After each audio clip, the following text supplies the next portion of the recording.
Bismillahirrahmanirrahim. Assalamu alaikum students. How are you all? I hope you are fine.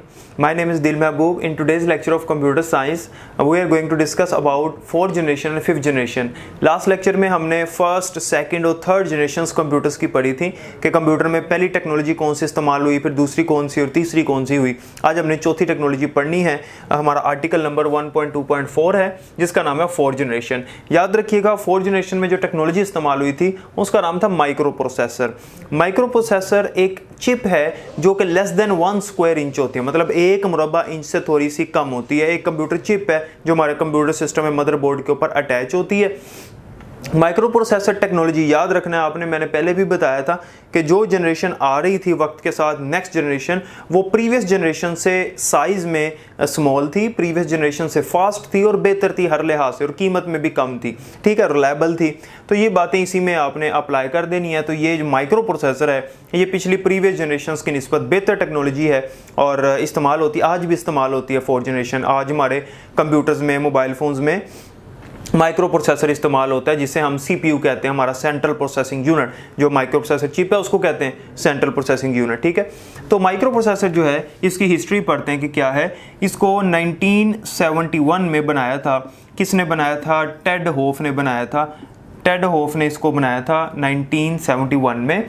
और जो पहला micro processor बनाया गया था उसका नाम था इंटेल 4004। ये नाम आपने याद रखना है कि पहला जो माइक्रो प्रोसेसर है वो टेड होफ ने 1971 में बनाया था। उसके बाद वो कहता है कि माइक्रो प्रोसेसर कहाँ इस्तेमाल होता है, हमें ये पता होना चाहिए। साइज़ मैंने आपको बता दिया इसका, less than 1 square inch. Micro processor आज हमारे जितने भी ऑटोमेटिक मशीन्स हैं, वो तमाम मशीन जो ऑटोमेटिक हैं, सिंपल मैं आपको समझा रहा हूँ कि ऑटोमेटिक मशीन्स जहाँ आप देखें आपने समझ जाना है इसमें माइक्रो प्रोसेसर लगा हुआ है। जैसे हमारा कंप्यूटर है, हमारा मोबाइल फ़ोन है, इसी तरह से जो डिजिटल क्लॉक्स होती हैं, ऑटोमेटिक क्लॉक्स होती हैं, ऑटोमेटिक कार्स होती हैं, टोस्टर्स होते हैं, माइक्रोवेव ओवन्स होते हैं जिनमें ऑटोमेटिकली वो अलार्म जनरेट करता है, ऑटोमेटिकली ऑन ऑफ कर देता है। तो ये सारी चीज़ें जो हैं ये किस तरह हो रही हैं, ऑटोमेटिकली वर्क कर रही हैं। तो इनमें हमारा माइक्रो प्रोसेसर लगा होता है। तो ये बात आपने याद रखनी है। माइक्रो प्रोसेसर के आने से कंप्यूटर का साइज़ कम हो गया था, कंप्यूटर का साइज़ छोटा हो गया था प्रीवियस जनरेशन की निस्बत। इस जनरेशन में कंप्यूटर का साइज़ जो है वो कम हो गया था, और जो इसका साइज़ है वो कम हुआ था तो इस वजह से जो हमने LSI और VLSI हिस्ट्री में, कंप्यूटर की हिस्ट्री में ये दो टर्म्स हमने पढ़ी थी कि साइंटिस्ट ये दो काम करना चाह रहे थे, लार्ज स्केल इंटीग्रेशन और वेरी लार्ज स्केल इंटीग्रेशन। इसका मतलब ये है कि बहुत बड़े पैमाने पे चीज़ों का कंबाइन हो जाना, इकट्ठा हो जाना। तो ये जो माइक्रो प्रोसेसर है जब ये आया तो चीज़ें कंबाइन हो गई, इकट्ठी हो गई, कंप्यूटर का साइज़ कम हो गया। कंबाइन से मुराद ये है जैसे आज हमारा जो मोबाइल फ़ोन है उसमें कैमरा भी मौजूद है, उसके अंदर रेडियो भी मौजूद है, उसके अंदर हम कॉल भी कर सकते हैं, मेमोरी कार्ड भी है, वीडियो भी है, मुख्तलिफ एप्लीकेशंस हैं और डिफरेंट उसके फ़ीचर्स हैं। तो बहुत सारी चीज़ें कंबाइन हो गई, जबकि पहले ये चीज़ें अलग-अलग होती थी।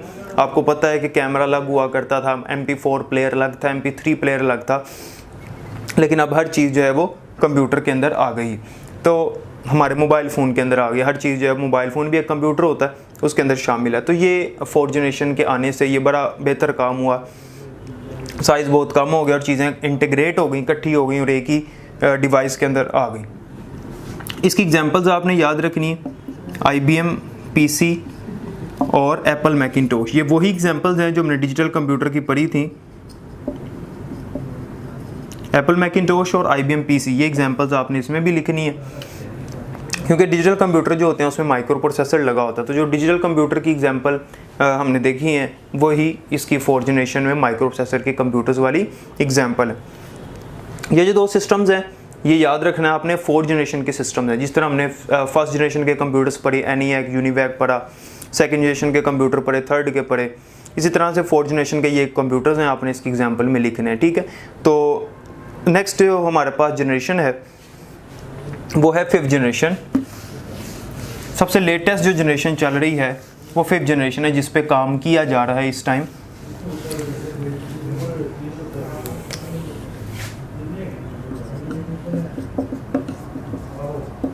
फिफ्थ जनरेशन जिसका नाम है AI। AI से मुराद है आर्टिफिशियल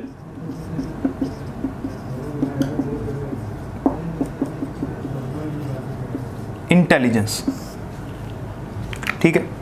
आर्टिफिशियल इंटेलिजेंस से मतलब है मसनूई जहानत। आर्टिफिशियल का मतलब होता है मसनूई और इंटेलिजेंस का मतलब है जहानत। ये जो जनरेशन है, मतलब 4th जनरेशन जब कामयाब हो गई, माइक्रो प्रोसेसर बन गया, सिस्टम्स आ गए, उनमें माइक्रो प्रोसेसर लग गया, ऑटोमेटिक डिवाइसेस मुतारिफ हो गई, तो आर्टिफिशियल इंटेलिजेंस का दौर है। आपको हिस्ट्री में मैंने बताया था कि जापानीज़ गवर्नमेंट ने अनाउंसमेंट की कि क्यों ना हम एक ऐसी जनरेशन की तरफ बढ़ें, एक ऐसी टेक्नोलॉजी पे काम करें जो इंसानों को रिप्लेस कर दे, मतलब वो सारे काम जो इंसान कर सकता है वो काम मशीन करे।